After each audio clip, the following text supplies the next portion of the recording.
절에서 36절입니다. 출애굽기 21장 28절에서 36절.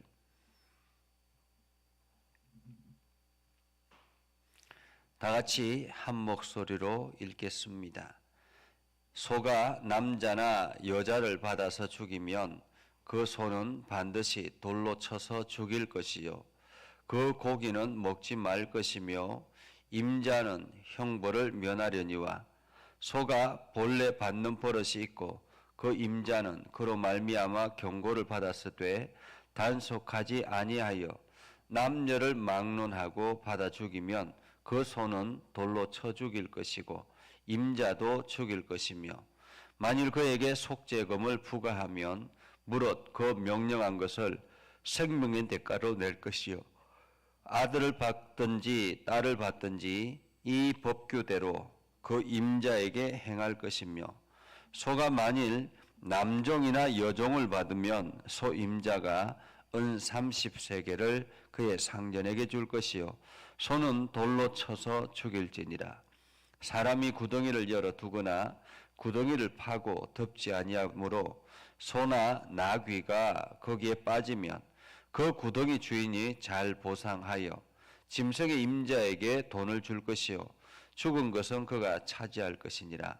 이 사람의 소가 저 사람의 소를 받아 죽이면 살아있는 소를 팔아 그 값을 반으로 나누고 또한 죽은 것도 반으로 나누려니와 그 소가 본래 받는 버릇이 있는 줄 알고도 그 임자가 단속하지 아니하였으면 그는 소로 소를 갚을 것이요 죽은 것은 그가 차지할지니라. 아멘.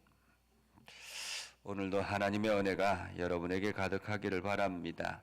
온라인상에서 함께 예배하는 우리 곽순호 권사님, 주님 오늘 하루도 오직 주님만 의지하며 나아가게 하여 주시옵소서 하고 함께 동참해 주셨습니다. 요즘 우리나라에 반려동물을 키우는 인구가 1,500만 정도 된다고 합니다. 엄청나게 많죠. 1인 가구가 급증하면서 이 반려동물을 키우는 일도 훨씬 더 많아졌다라고 합니다.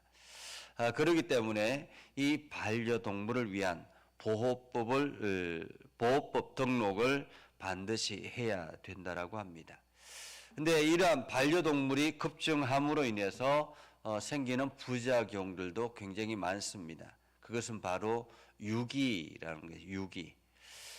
과거에는 어항에 물고기를 키우다가 이게 물고기가 점점 커지니까 강물 속에 내버려서 강물의 생태계 교란이 일어났죠. 그러다가 이제 점점 이것이 확대되어져서 그냥 단순히 물고기뿐만 아니라 뱀 같은 이러한 것들도 키우다가 그냥 산에다가 버려서 이것이 문제가 되기도 하고 이제는 그냥 고양이나 개나 이러한 반려동물을 키우다가 그냥 자기가 감당하지 못하니까 그냥 내버려서 오히려 유기해서 이것이 사회적인 문제가 되기도 합니다. 그리고 또 하나는 이 반려동물로 인해서 물려서 심지어는 사망하는 사건까지 일어나고 있습니다. 그래서 이제 이 반려동물 보호법 이런 것들을 해서 법률로 이것들을 만들어 놓았는데 만약에 어떤 침해를 이게 물렸거나 이렇게 하면 2년 이하의 징역 혹은 벌금형에 처하기도 합니다. 그리고 반려동물을 어디 그냥 훔쳐와 가지고 혹은 자기가 끌고 가 가지고 그것을 어떻게 했을 때는 송곳죄 이런 것들로 인해서 벌금형을 받기도 합니다. 그런데 이러한 이제야 우리가 이제 이 반려동물에 대한 보호법을 만들어야 된다고 하고 이제 막 시작하는데 이 하나님께서는 이미 오래전부터 이러한 동물에 대한 이야기를 법률로 정해 두었다라는 것입니다. 한마디로 이것은 율법은 예방 차원이다라는 거죠. 예방 차원이다. 이것은 하나님의 백성들을 보호하는 보호 차원에서 주어지는 법률이라고 말할 수 있습니다. 자, 28절에 보면 이렇게 말합니다. 소가 남자나 여자를 받아 죽이면, 여기서 소는 큰 재산이죠. 히브리 민족들에게 있어서는 큰 재산입니다. 과거에 우리나라도 뭐 이 소를 키워서 자녀들을 학교를 다 보냈다라고 이야기하지 않습니까? 이처럼 소는 일하는데도 아주 큰 역할을 하기도 하고 이것이 재산으로서의 큰 역할을 하기도 했습니다. 이러한 소가 남자나 여자를 받아서 죽이면 반드시 그 소는 돌로 쳐서 죽일 것이요 그 고기는 먹지 말며 임자는 형벌을 면한다. 이 소는 그냥 갑자기 그냥 받아서 죽였기 때문에 그 소는 반드시 죽여라 라고 말하죠. 그러나 임자는 형벌을 면한다라는 것입니다. 그러나 이 임자까지 책임을 져야 된다라는 것은 29절에 보면 소가 본래 받는 버릇이 있고 그 임자는 그로 말미암아 경고를 받았으되 단속하지 아니하며 남녀를 막론하고 받아 죽이면 그 소는 돌로 쳐 죽일 것이고 임자도 죽일 것이다 라고 말하고 있습니다. 소가 본래 받는 버릇이 있고 이러한 받는 버릇이 있는데도 불구하고 이 소를 주의하지 않았으면 단속하지 않았으면 어떤 것이든지 성도들에게 있어서는 책임이 중요한 것입니다. 하나님께서 우리들에게 맡겨주신 소유물들이 있는데 우리가 그것을 편의적으로 사용하고 있습니다. 그러나 그것에 대한 관리의 책임이 있다라는 것입니다. 소가 본래 받는 버릇이 있고 여기저기 막 받는 버릇이 있는데도 불구하고 단속하지 않았다면 사고로 위에서 28절에는 사고로 죽었으면 그 소는 그냥 죽이는 것에 그치는 거지만은 이것이 받는 버릇이 있는 줄 알면서도 단속하지 않았으면 소도 죽이고 임자도 죽이라라는 것입니다. 임자도 죽이라. 우리가 맹견에 물려서 사고를 당하는 경우들이 굉장히 많지 않습니까? 그래서 맹견은 반드시 입마개와 개조를 해야 되는 것이 기본 원칙입니다. 요즘 이 강아지 반려동물들을 밖에 나와서 산책하고 하는 이러한 일들이 참 많이 있는데 그 반려동물에 반드시 입마개와 개줄이 필요하다라는 거죠. 이 맹견은 무는 습성이 있습니다. 아무리 주인이 자기가 우리 개는 온순해요라고 이야기하지만은 언제 돌변할지 모르는 그러한 일이기 때문에 반드시 입마개가 필요하다라는 거죠. 그런데 입마개를 하지 않고 갔다가 그리고 개조를 가지고 있지만은 이 맹견은 힘이 워낙에 세기 때문에 주인이 감당할 수가 없는 거죠. 그래서 뛰쳐나가버리면 이 주인이 감당할 수 없는 것입니다. 그러한 상황에서 물려서 상해를 입거나 혹은 죽으면 문제가 되는 것이죠. 그런데 우리나라 이 반려동물 보호법에 의하면 그냥 물려서 사람이 죽었음에도 불구하고 2년 이하의 징역, 3년 이하의 징역 이것이 최고라는 것입니다. 그런데 오늘 하나님께서는 율법에는 소와 임자도 반드시 죽여라라고 말하고 있습니다. 훨씬 더 강화된 법률이라 그렇게 말할 수가 있는 것이죠. 30절에 만일 그에게 속죄금을 부과하면 이것은 합의금을 말하는 거죠. 무릇 그 명령한 것을 생명의 대가로 낼 것이다. 피해자가 원하는 것을 생명의 대가로 내라라는 말이죠.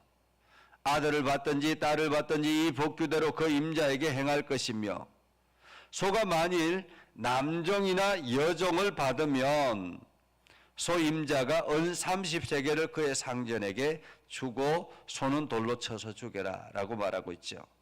이게 종은 물건에 해당된다고 어제 말씀을 드렸습니다. 그렇기 때문에 은 30세겔이 그 종의 그 값이라는 거죠. 또한 사람이 구덩이를 열어두거나 구덩이를 파고 덮지 아니함으로 소나 나귀가 거기에 빠지면, 여기서 구덩이는 이게 사람들이 이제 과거에는 이 도둑이나 혹은 여러 가지 짐승들의 침입을 방지하기 위해서 곳곳에 함정들을 파놓았습니다.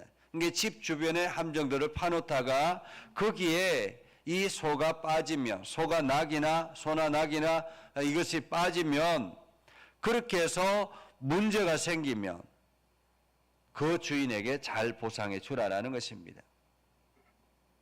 그리고는 보상해 주고는 죽은 것은 이 가해자가 가져가는 거죠.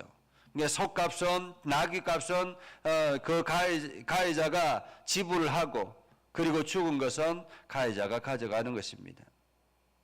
또한 35절에 보면 이 사람의 소가 저 사람의 소를 받으면, 상반간에 서로 받아가지고 죽으면, 한 마리가 죽으면 죽은 것은 절반으로 나누고, 그리고 살아난 것도, 살아난 짐승도 팔아가지고 값을 절반으로 나누라라는 것입니다. 나누어서 가져가라. 그리고 36절에도 그 소가 본래 받는 버릇이 있는 줄 알고도 그 임자가 단속하지 아니하였으면 그는 소를 갚을 것이요 죽은 것은 그의 차제가 될 것이라. 그래서 이 소가 원래 받는 버릇이 있음에도 불구하고 단속하지 않아서 다른 소를 죽였으면 소를 대신 사서 주고 그 죽은 소는 본인이 가져가는 것입니다. 우리가 최근에 남양주에서 맹견에 물려서 50대가 사망한 사건이 있었다고 하죠. 어떤 것이든지 거기에 대해서 반드시 우리는 책임을 질 줄 알아야 됩니다. 많은 사람들이 이게 키우는 것 그때까지는 좋다고 합니다. 그러나 그것을 책임지려고 하지 않는 사람들이 너무 많다라는 것입니다. 오늘 우리는 사회생활, 공동체라는 이 사회 속에서 믿음의 사람들이 살아가는 이 공간 안에서 우리가 해야 될 일들은, 우리에게 주어지는 일들, 내가 가지고 있는 것들은 최선을 다해서 책임을 질 줄 알아야 된다는 것입니다. 그것을 짐승이든지 혹은 물건이든지 어떤 것이든지 마찬가지입니다. 그것이 바로 그리스도인의 정신이라고 말할 수 있습니다. 가장 중요한 것은 내가 조심하고 우리가 더 조심하고 관리하는 것이 중요하겠죠. 그래도 관리해도 안 돼서 문제가 생겼을 때는 거기에 대해서는 반드시 책임을 질 줄 알아야 된다는 것을 오늘 우리들에게 말하고 있습니다. 그래서 내가 책임을 지지 않아서 문제가 생겨서 상대방이 피해를 보았으면 반드시 거기에 대한 보상을 해야 된다는 것입니다. 오늘 하나님께서는 하나님의 공동체가 건강하게 나아가기를 원하신다라는 말이죠. 그래서 이렇게 소의 문제라든지 이러한 것들을, 반려동물에 대한 문제들을 정확하게 기록해 놓은 것은 서로 간에 책임을 다하라라는 말입니다. 서로 간에 조심을 다하라라는 말입니다. 이것을 우리가 잘 준비해서 오늘도 건강한 사회를 만들어 나가는 것이 우리가 이 땅에서 살아가는 그리스도인의 정신이라고 말할 수 있을 것입니다. 여러분 모두 다가 이러한 아름다운 정신을 가져서 오늘도 하나님 앞에 올바른 그러한 믿음의 길을 걸어갈 수 있는 축복의 삶을 살아갈 수 있기를 주님의 이름으로 축복합니다. 기도하겠습니다. 거룩하신 아버지 하나님, 오늘도 저희와 함께 하셔서 하나님의 은혜 가운데 가게 하시고 하나님의 사랑으로 나아가게 하심을 감사드립니다. 하나님께서 우리에게 필요에 따라서 동물들을 주시고 맡기시고 그것을 사용하게 허락하여 주셨습니다. 우리가 그 일들을 하는 데 있어서 우리의 책임도 중요하다라고 말씀하신 것처럼 오늘 우리 주변에 일어나는 일들 속에서 내가 관리를 소홀히 해서 문제가 생겼다면 최선을 다해서 그것을 책임지려고 노력하는 우리 모두가 되게 하옵소서. 그래서 그리스도인으로서 세상의 이웃에게 피해를 주지 아니하도록 하나님 저희를 붙잡아 주시고 또한 우리가 잘 준비하고 잘 관리해서 건강한 사회를 만들어 나가는 일에 책임을 다하는 우리 모두가 되게 하옵소서. 오늘 하루도 주님께 의탁합니다. 주님께서 우리의 삶을 이끌어 주시고 온전한 길로 나아가게 하시고 하나님의 선하심을 온 땅에 드러낼 수 있도록 우리를 지켜보아여 주옵소서. 예수님의 이름으로 기도드리옵나이다. 아멘.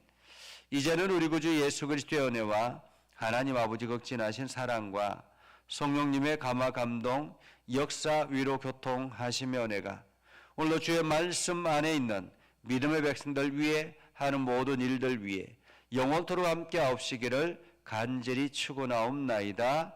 아멘.